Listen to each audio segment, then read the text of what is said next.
kanti ezemidlalo engikuphathele zona kuleli hora zimi kanje. Ukukhala kwenduku amahlandle amane kulandelana eqenjini elihola nguPep Guardiola weManchester City, ongokuqala ngqa empilweni yakhe sekuqubula ungabazane ngekusasa lakhe.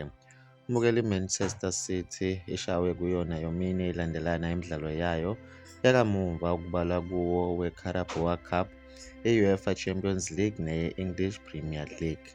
Mbukeli lokhu kuyaqala ngqa okwenzeka eqenjini eliphekwe nguGuardiola waseSpain kusukela aqala ukuqeqesha kwi-FC Barcelona yaseSpain, i-FC Bayern Munich yaseGermany neMan City akhonya ngayo kwi-English Premiership.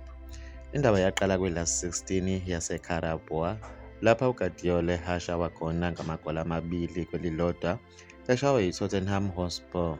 Kuthe kusabatshazwa lokho kwalandeleka 2-1 ayithola ekuhambeni kwi-Bournemouth kowe-League, kowe-Champions League.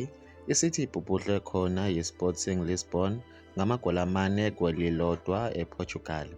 Mbukelo bokwenza lo mphumela olumele kuGuardiola ukuthi ushawa kanjena nje ebhentshini leSporting kuhlelo kokugcina uRuben Amorim osefudukele kwiManchester United.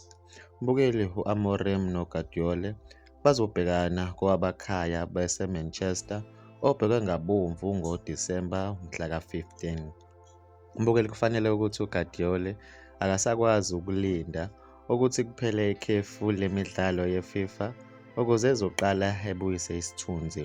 Mbukelo kumnandi ngeMan City ukuthi ishawa kanjena nje kwiligi ilele isibili ngamaphuzu angu-23 elandelwa yiLiverpool okuyiyona eqhwakele ngawu-28 emuva kwemidlalo engu-11. Mbukeli iMan City izobuya ekhefini ngokwamukela iTottenham ngaphambi kokubhekana neLiverpool ngoDisemba. Mbukeli bekuzonakele zebe ngikuphathele zona kuleli hora, usale kahle.